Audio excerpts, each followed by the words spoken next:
But when you think about how people leverage a general purpose tool like Word, it's really just writing the body of the report. But when you look at the report life cycle, when as a project deliverable, right, it is way more than just the body of the report, writing text. There's the initial kickoff. There's you're collecting data from a customer. You have to define, hey, what scope are we using? What are their needs as far as this request goes and the service you're providing them? And then there's multiple people that are getting involved. There's oftentimes a field component. You're going into the field, you're collecting data, you're taking pictures. Word's not getting involved with that. So, and then, maybe there's a handoff to a senior reviewer and they've got to go through, or there's a, administrative person uploading files. They're collecting from third-party services or data companies or maps or something. You have all of these inputs coming from different directions, and Word only really manages a very specific portion of that. So what we do to upend that is to make a collaborative space that is the hub for all of the information you need to complete this, complex deliverable. And we track it along the workflow as well. And we can bring this, what I like to call it, sensible automation, because we're not here to replace the critical thinking piece for the humans that are the crucial humans that are creating this document. We're there to bring the automation to the part that is kind of the red tape, the pieces that really create that turn this process into like death by 1,000 paper cuts. Welcome to CRE Radio for influential commercial real estate professionals who work with investors, buyers, and sellers of commercial real estate coast to coast. Whether you're an investor, broker, lender, property manager, attorney, or accountant, we're here to learn from the experts. Welcome to Commercial Real Estate Pro Network's CRE Radio. Thanks for joining us. My name is J. Darren Gross. This is the podcast focused on commercial real estate investment and risk management strategies. Weekly, we have conversations with commercial real estate investors and professionals who provide their experience and insight to help you grow your real estate portfolio. Today's interview is sponsored by Building Insurance and Risk. When you invest in real estate, it pays to work with a real estate investor protection specialist to protect yourself and your investment from catastrophic loss. The experts at Building Insurance and Risk focus on real estate investor protection. They provide you with multiple insurance coverage offers and a side-by-side coverage comparison. To learn more, go to buildinginsurancerisk.com. Today, my guest is Kelly Stratton. Kelly Stratton is the president and chief product officer and founded Quire in 2010. To transform the manual, error-prone technical report development process she experienced for more than the first decade of her engineering career. And in just a minute, we're going to speak with Kelly Stratton about 3 trends that will define technical report management for project-driven businesses in 2025. But first, a quick reminder, if you like our show, CRE Radio, there are a couple things you can do to help us out. You can like, share, and subscribe. And as always, we encourage you to leave a comment. We love to hear from our listeners. Also, if you want to see how attractive our guests are, be sure to check out our YouTube channel. You can find us on YouTube at Commercial Real Estate Pro Network. And while you're there, please subscribe. With that, I want to welcome my guest, Kelly Stratton. Welcome to CRE Radio. Darren, thank you so much for having me. It's nice to meet you. Well, I am excited to talk with you, and I'm looking forward to our conversation. Before we get started, if you could take just a minute and share with the listeners a little bit about your background.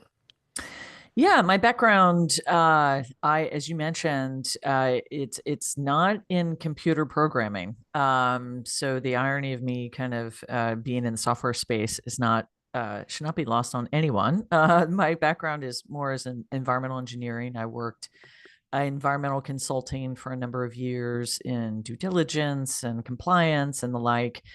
And I became all too familiar with, the technical report writing process associated with project-driven companies in the AEC market, and the pain associated with that. I ended up leaving and moved to a sales role at a data company, where I sold products to professionals that did the work that I left, right, that I used to do.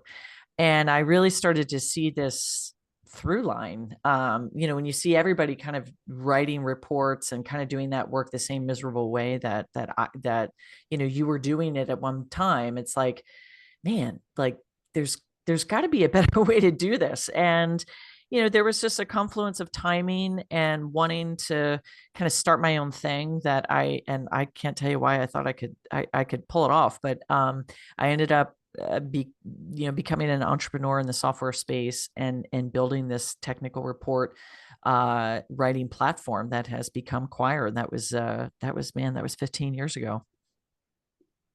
Oh, that's awesome. I love hearing the entrepreneurial story and people that risk it and go out and create it and make it happen. That's cool. It was definitely a risk. It was, second mortgage on my house, two full-time job. I mean, it was kind of the quintessential startup story, but grew organically, learned a lot along the way, and excited to kind of share some of those learnings with you. Cool. Well, the topic we were going to talk about today is the three trends for technical report management. And I'm curious if maybe the easiest way, you tell me, is it easier to talk about what was just for perspective, or is it easier just to go right into the different trends and list them one, two, three? Well, I think when you phrase it like what was, I think of that in two ways. One is how are people looking at how at the beginning of 2024, how did they look at how the market was going to unfold, and then compare to how they see it now. But then also like what was like, how were people writing reports and how are they doing it today? So we'll cover some of that in some other a little later. But when I look at kind of 2023, we do pretty extensive polling of not only our customers but the market at large, and there was not a lot of optimism heading into 2024. I mean, a substantial number of firms thought they would just have flat growth, or the majority thought it would either be less than 10% growth if they were lucky, or flat. But overall, we saw like 35% growth in volume of report creation over 2023, much higher than, like, more than double even the best estimates. So significantly higher. So, that's a great thing. And then how did that come, coming into 2024, there's certainly greater optimism than a year ago. But overall, I think the sentiments, the outlook is that this will be a better year, but not necessarily a banner year. So better 2025, better than 24, but not, again, not a banner year. And, overall, still the dominant method for writing technical reports are general purpose tools. But like a Word or, PowerPoint and the like. But seeing how, purpose-built tools and how AI comes into a play with that is the kind of next trend, I would say, we would talk about here. Got it. And also just for perspective, that is there a particular um, focus as far as client that you tend to find that uses these technical reports? I mean, obviously engineering, and you mentioned some or what you were doing before with the environmental engineering. Is Right. there, I mean, is it across the spectrum? Because I'm thinking technical reports, when you say technical, I'm thinking, more of a technical, but I also recognize that, it wouldn't necessarily limit you to a particular industry. No, and that's actually, that's a good observation. I think the AEC market, the environmental consulting market, commercial real estate due diligence in particular. They're project-based industries, right? They provide a professional service in those industries, and the widget, the method that gets delivered at the end of providing that service. I mean, it's a report of some kind, and it's a collaborative document that's typically has 4 unique contributors that are helping to assemble it and ultimately deliver it as the final piece to get paid, right? I mean, that's that's the final step that's taken. So and you can put in our focus where we want to, we have people in our industry at our company, like myself, with an engineering background or a geotechnical background or architectural background. We bring some some understanding about these services, and we can speak as users and as like people on the front lines that experience that those pain points as subject matter experts. But so we've as a company, as Quire, we've really focused on those spaces. But as a genre of report that has a problem where there needs to be a solution, technical reports to me, have very unique challenges associated with them where, you have to be consistent with there's a lot of salient data. You're often writing to a standard that you have to match that standard. Sometimes, not always, but there's often a quick turn. It can be a pretty competitive space. And again, you have that collaborative element where multiple people are working on it. And, general purpose tools don't generally rise to the occasion to be very effective with that, to meet all the downward market pressures with competition and, the pressure to be consistent. There's usually a real gap between the quality of the report that companies generate and the process they use to get there. There's usually not a lot of parity there. Got it. So if the traditional has been kind of more of Word, and slides or some sort of software but more of a generic that everybody is handcrafting to create Disparate their own. tools. Yep. Yeah, yeah. What are you seeing, and how have you in Quire differentiated? Is Quire, is it a platform then that it's an actual, Yes. like, okay, so it's a software as a service kind of thing, subscription, or how's That's that? exactly right. That's exactly right. Yeah, it's a Okay. cloud-based software as a service platform. And it is really technical report management. And, not to pick on Word too much, but I'm going to.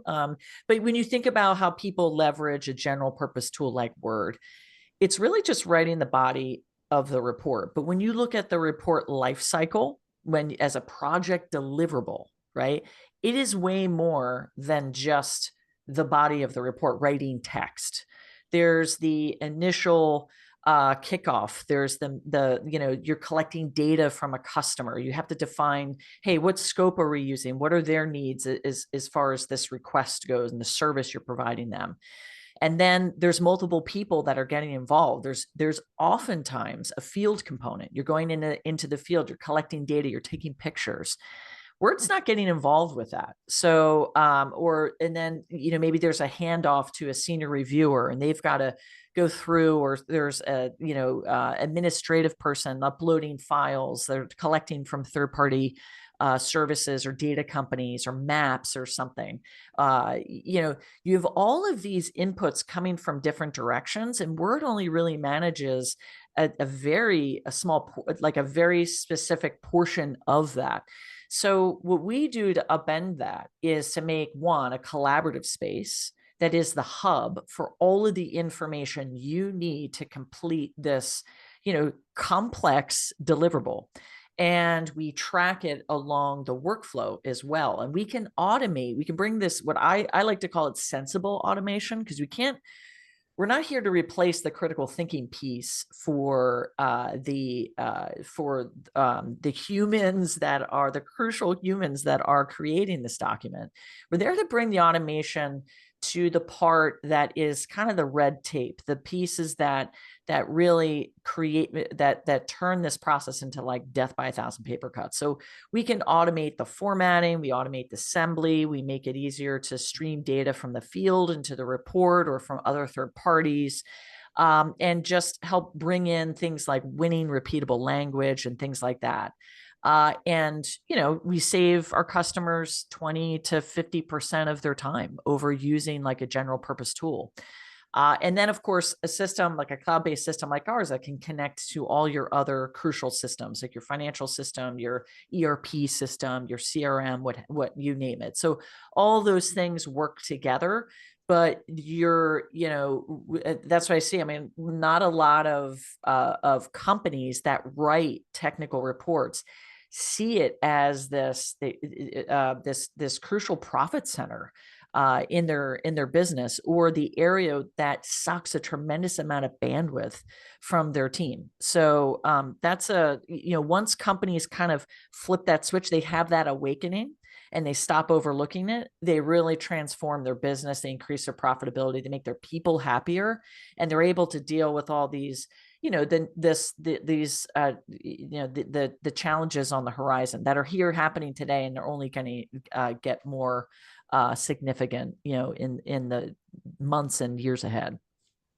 No, I appreciate you kind of laying that out, and I could totally see it from a standpoint of Sure. any kind of significant project, and especially just the time that a project takes. I'm thinking of clients I have that are engineering on public works kind of Oh thing, yeah. where there's constantly these change orders and change orders and change orders and years that are involved and stuff, and I can see that being a really valuable resource for them to have some sort of a fluid uh, a live document where everybody's able to contribute and all the information can be in one place. That sounds very Right. useful. 100%. And a lot of companies, when they think of their identity and think of firms that people that you interview, where they say they work, right? It's like, I work at a civil engineering firm, I work in an environmental consulting firm, I work in an architectural firm, we provide professional services. You're not thinking that, man, a significant part of your day, your week, your year is spent writing in the technical writing space, right? And our users, I mean, we have like over 130 companies and thousands of users that use our platform. Just in 2024, our users spent the equivalent of 265 years writing reports. That's at 40 hours a week, 52 weeks a year. That's a tremendous amount of time, and we're saving them significant time. So imagine a general purpose tool and looking at the market wide, just how much time is being spent. So it's definitely an incredible area for companies in the industries we serve to really make a difference in their business. So I have one more question, and I want to get into these trends. Yeah. Is the uh, I guess the primary party that would use Quire, is that more of like the sponsor or the developer level, and then they bring everybody in, or is it more like or does everybody independently operate on their, like an engineering firm would have their own subscription, Yeah. but if there's somebody that's like the prime, would they have a subscription and then send in invites to everybody to where everybody has their own access to the project? Or That's exactly right. Yeah, it is a space that every person has their own username and password. Anyone that needs to interact or add content to a report would have access to the system. And the nice thing about that is that you can put a lot of controls around it, and there's extra security around your intellectual property. Plus, there's, again, you can set roles for each person that contributes to it. And there are no rules, there are no roles. Everybody, if I have a Word document, I can do anything I want to it, and I can't limit you from doing anything you want to it. And when you yeah, need repeatable, consistent, high quality outputs, that like unfettered access actually totally works against you. So we try to bring this more controlled flexibility that sets roles for users that company can control, all in a very secure cloud-based platform. Got it. Got it. All right. Well, I appreciate you kind of laying the groundwork there as far as You bet. the who's and the hows. So let's talk about the trends Sure. that you see coming in 2025. What are the three trends, and why don't you give them a name, and then we can dive into them.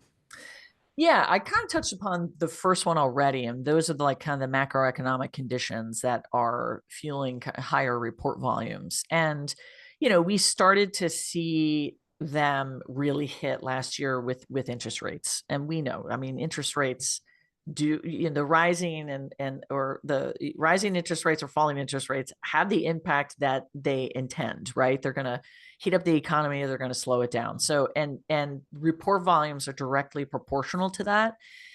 If report volumes go up, you need more people to, that means they're providing more services, you need more people to do that work.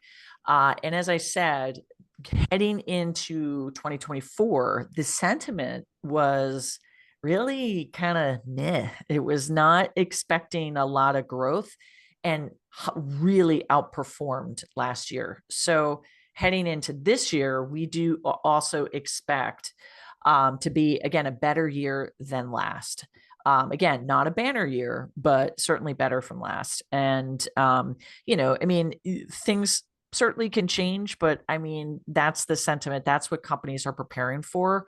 So, and I think it's important to take that in consideration, because firms are often going to be a little more conservative in their outlooks. So the fact that, as evidenced by last year, they were pretty conservative in their outlook, and they more than even the most optimistic outlook, they more than doubled that with the growth that we saw with report creation. So, I mean, we're a good indicator. The more report volumes go up, it's a great indicator of how the market is responding. So we do see that as being, a better year in 2025. Got it. I got a quick question for you about the macroeconomic and just kind of report volume, because my sense is that a lot of the projects that your clients are involved in have a very long kind of a lifespan from a standpoint of it. We're not talking about a short, let's build something, you know, uh, 9 months later, it's all done and put to bed. I'm assuming this is, what is an average lifespan of a project that your clients, do you have any sense of that? Yeah, that's a great question. And it depends on the industry, because we do serve several different industries. And your instincts are right when you're talking about companies that are doing infrastructure projects, and then you're seeing drivers there are more federal funding, right? Federal funding coming into play, being distributed to AEC firms, that turns into projects, into bridge building and road repairs, and yeah, so those will have a longer life cycle. But when you're talking about interest rates will drive the commercial real estate transactions or refinancing or what have you. Those actually have a much shorter turn. You're talking Right. about 14 business days. So, and that's the average, or 15 business days, I should say. So like those actually have pretty quick turns. And that's another reason why companies, to be, in order to compete, in order to be competitive while keeping the quality of the reports high, that pressure that they feel, that they look to transform to achieve that with a better tool. So that's where we see, and AI is going to play a role in that as well. So again, the answer to your question, it depends on the industry. There are some that have a longer life cycle, and then you're, when they have a longer life cycle, by definition, you're kind of probably not doing a higher volume of them. When they have a shorter life cycle, you are doing a higher volume, and that's where there's more of a tendency for those documents to be commoditized, and you're absolutely looking to gain an edge, a competitive edge, and updating your tool is a great way to do it. But that upgrade of the tool from like a general purpose to a purpose built, that has great impacts on all reports. It doesn't matter the life cycle. Yeah. Well, and I appreciate you kind of going through that too, because the shorter cycle, interest sensitive, uh, does make a lot of sense than for the increase in the volume of the reports. I get that. So, Totally. Absolutely. all right. So macroeconomic, uh, trend one. You mentioned AI. Should we go to AI next or Yeah.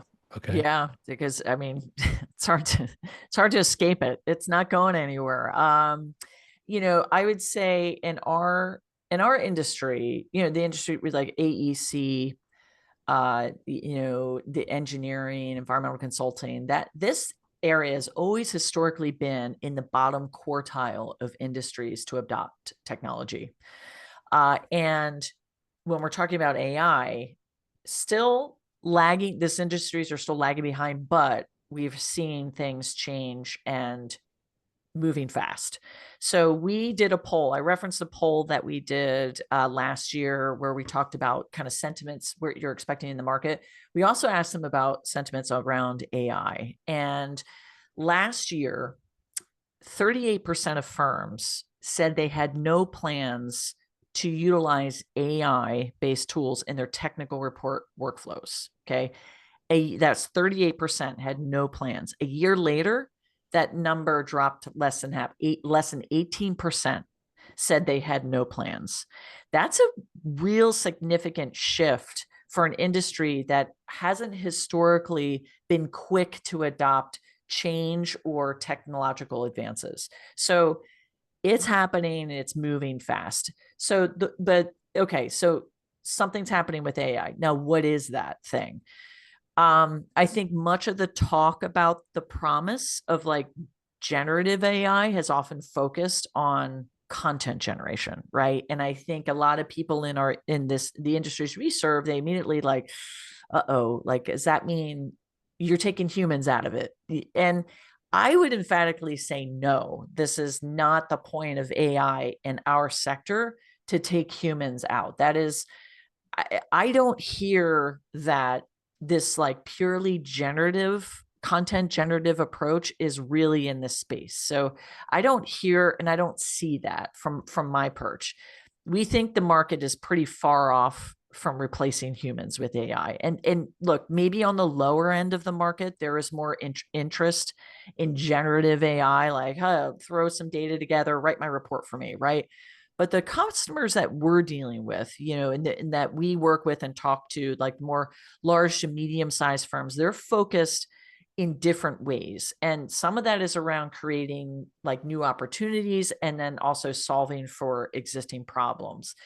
And what I mean by that, like creating new opportunities, would be around harnessing and harvesting their intellectual property.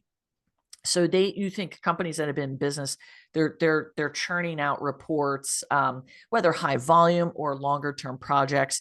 There's a ton. That report contains all their intellectual property, only like information that only they know, only they have. But how do you get at it? If you've historically written in Word, it's kind of locked in Word jail, if you will. So if we can use AI powered tools to mine that information, to reuse winning language, to do smart searches, to provide an actual singular method for providing smart searches where, hey, I'm looking for that needle in the haystack. I want to find this thing that I did, not rely just solely on my mental filing cabinet. Where was that report that I did? I know it was like a year ago. I think it was here. Or it could be that smart search to identify that needle in the haystack, or maybe you don't even know what's in the haystack and you just want to do a general, have we ever done a report in this area with these conditions, or for this customer? AI can mine all of that intellectual property to answer some of those questions. And I think and again, help you find winning language or intel before you go out to the site. So again, AI powered tools are not just helping with the writing, but I can know what's going, maybe I can get some information about the conditions or past reports that were written by someone other than me, before I even go in the field, and I can kind of leverage that to write a higher quality report. Um, and since one of the pressures that our clients have continued to say is a challenge is around hiring. Um, and you may have been hearing that in other interviews as well. Like it's a challenge. It's going to continue to be an issue. So we see AI tools, like them leveraging as a tool for companies to really institutionalize their knowledge. By institutionalizing it, makes it more accessible, and then they can use it to help train that next generation of talent. And that's going to continue to be in short supply. Um, and I would say, like, with like a very competitive landscape, it puts the pressure on keeping the quality high without raising costs. And one of the like the and have the market being more competitive was one of the things that our customers in our poll identified. Like, they think the market's getting more competitive this coming year than even it was last year. So how do you keep that quality high without raising costs?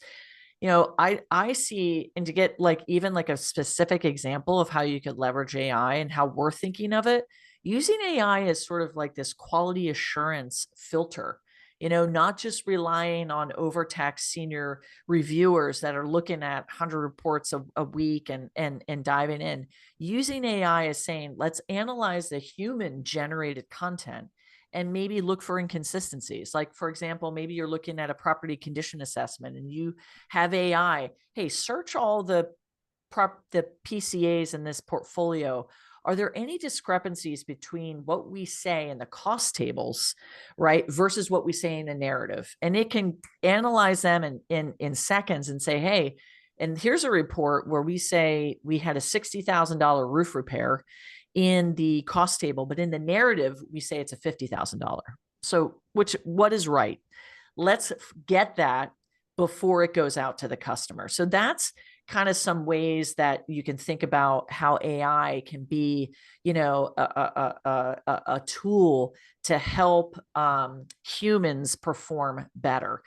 And I'd be remiss if I didn't just kind of put another note on this, is that it's worth kind of putting out there that we have not heard at least any demonstrative lines being drawn or rules being created for using AI in report creation by the report recipients, right? So for our customers, clients, we haven't heard anything where they're drawing lines, say, you have to inform us that you're using AI or you cannot use AI. But it's hard to imagine that's not going to be coming at some point. So just to kind of we're in the nascent phase of using AI. It's not stopping. It's only growing, and it'll be very interesting to see how the market responds to its presence. So that, I think, would be a great future conversation for us. Yeah, the whole AI and the application of it. I mean, I appreciate you sharing the example of finding the inconsistencies, because that one, that makes sense to me, because that's one of the things that drives me crazy is, you read something and it's two different numbers or whatever, and it's, you know, the the need to then find out which one's right, or, but I can see the application for that, and to minimize the inconsistencies, 100%. and to create a, a better outcome. I do, I'm not totally immersed in AI. I know some colleagues and friends that are more invested in it. And Mm-hmm. I do recognize the need to get up to speed with, recognizing the capabilities and the opportunities there. But that example you just provided to me seems like a useful tool, as opposed to some of the others that I've seen. Like, well, I don't know, doesn't make any. I mean, it seems like a lot of it's like creating a lot of, or it's combing the internet, for Yeah, information, and barfing it all up, and it's a good exactly. starting point, but it doesn't feel like it's um, a complete substitute for No. some sort of a human interaction there. But I think it's much more powerful when there's an important fences around it from a security standpoint. You're not Yeah. going out in the open web. No way. You can't do that with intellectual property or client data. So it has to be secure. And then also train it on your information. Like, can't be on other people's reports. It's got to have a very clear data set to work from. So I like purpose built platforms like ours. That's like, we have to do that. That's kind of Yeah. our mantra here. So companies are only now kind of starting to get some policies around it, like, hey, you can or can't use this, or if you do, this is the one that we have approval on. It's like, these clarifications are coming. They need to happen. So it'll be interesting to see how it plays out. We're on the front lines of it for sure. Got it. All right. So we've got macroeconomic and AI. Yeah. Uh, what do you see as the third? Just overall, and this is kind of may seem obvious based on the business that I'm in. And of course, I'm this is kind of what I live and breathe every day. But just like the project driven companies, just really rethinking the report function. And we talked about this a little bit earlier. I've just seen just how companies see themselves as their DNA. They really overlook the report writing function, but it is a really significant profit center. And it's just interesting to think like a company would never be using Excel, like a decent sized company wouldn't be using Excel to run all their books and their finances, right? Or to send out invoices. They use an specific accounting software. So it's like it just makes sense to use purpose built tools in critical areas of your business. And just report writing has not been really historically thought of as a critical area of your business. So, but I think that is changing, and the proof points, I have a few of them here, are really, one is like the momentum. I know we have over 130 customers, again, thousands of users. They're saving time, 20 to 50% of their time. We signed a bunch of contracts last year. We're going to sign even more this year. So this is happening. So that change, once that, if everybody isn't innovating all at once, then nobody's losing ground. But as soon as some people start breaking away from the pack and they start changing, they start moving from general purpose to purpose built, then that everybody the landscape gets more competitive, and you have to change from there. So now what's, additionally, the motivation is kind of to do that. Proof point two around this goes back to the survey that I talked about. We interview, again, a lot of customers, a lot of potential customers. We ask them and this is potential customers, I should say, this particular question. Talk to us about how you would rate the quality of your reports on a scale of 1 to 10, and then rate the quality of the process you use to achieve that quality. And 92% of companies have a significant gap between the two. And that gap is, we call this, it's pain, that gap. So it is having to over effort when your process doesn't have parity with the quality of your report output. Then the difference there is the pain that you have to deal with as a company, or profit losses, to get it there. So I think, when we recognize that small group of customers that actually do have parity around those things, we've been able to understand how did they get it, right? So we found some commonalities between companies that have achieved that parity. And some of the things that we've seen is that they've really invested in strong template systems, right? They define a template for that service line or that professional service, and everybody, and they're using it. Then they standardize their process from cradle to grave. This is how we start a project. This is the process, that the milestones it has to achieve before we can deliver it. And then they make strategic technology investments. So what are the tools that we're using to get this done? Are they specialized, or are they general versus general purpose? And then they cultivate a process oriented culture at their company. So another way is to think about that is they have these templates that get their reports off to a really strong start. And then each of those reports, they follow the same path each time. So they've created this repeatable process. Then they use tools that are specifically built for that work. So again, the purpose built versus a general purpose. And then they get everyone to buy into it. So it's not like this office is doing it one way, that office is doing it another, or that one rogue person, in the corner cubicle is kind of doing it their way and it looks different from everybody else. Companies that achieve parity with their report quality and their process, these are the items that they have in common. And those are the things you kind of get out of the box with a purpose built platform like in technical report management. No, makes a lot of sense. And I would think the employees doing the work would be that much happier. The consistency of the product, much more recognizable. For Um, sure. Almost branded almost, kind of Yes. thing to where people that in the know recognize it as a quality product, quality, it's got an inviting look. They know what they're getting kind of thing. So that makes a lot of sense. Yeah, Darren, it is. The report is your face to the world. You got your name on it, you got your company's logo. It's how you are perceived in the, in the market is that Yeah. report. So Yeah. it's important. No, I get it. Hey, Kelly, if we could, I'd like to shift gears here for a second. Yeah. By day, I'm an insurance broker, All and right. as such, I work with my clients to assess risk and determine what to do with the risk. And there's three strategies we typically consider. We first look to see if there's a way we can avoid the risk. If that's not an option, we look to see if there's a way we can minimize the risk.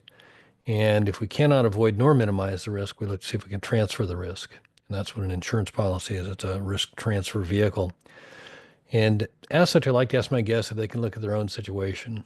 It could be your clients, the economy, um, whatever it is that you identify and consider to be the biggest risk. Yeah. And when you ask me, like the first thing that pops in my head, because as the chief product officer and I kind of help drive like what is our product going to be, for today versus 6 months from now, a year from now. And we have a really strong feedback loop with our users. And they have a mandate for us about how can we make a difference in their work lives and in their work product. And both those things are really important to me because this is like our platform is a space they spend a lot of time in. And so you have that, but then you also have this powerful energy around AI, and how do we incorporate that intelligently and effectively into our product? And again, the mandate from our customers is pretty specific. They want to be able to access their past experience. They want to be able to interact with their and harvest their intellectual property. And again, I use the phrase institutionalize that knowledge. That's really important to them. In the past, it's just, write the report and put it in the file folder, and then it's on to the next one. But there's an awakening around this. Like, hey, no, this isn't just an archive, that we never look at again. How can we use this as a tool to train our team and improve our reports and our process going forward? So I think just creating products where we give them access to their content, smart AI powered searching, and we don't step outside of that too much, right? That we give them kind of the access to their historical information that that can really make a difference, and we deliver on it. So I think for me is continuing to keep purpose built as our North Star. And we introduce risk if we spread ourselves too thin and are not incorporating kind of that feedback with our customer for things that they want, and then the things that we know, how our product makes that big difference and how AI kind of supports both of those things.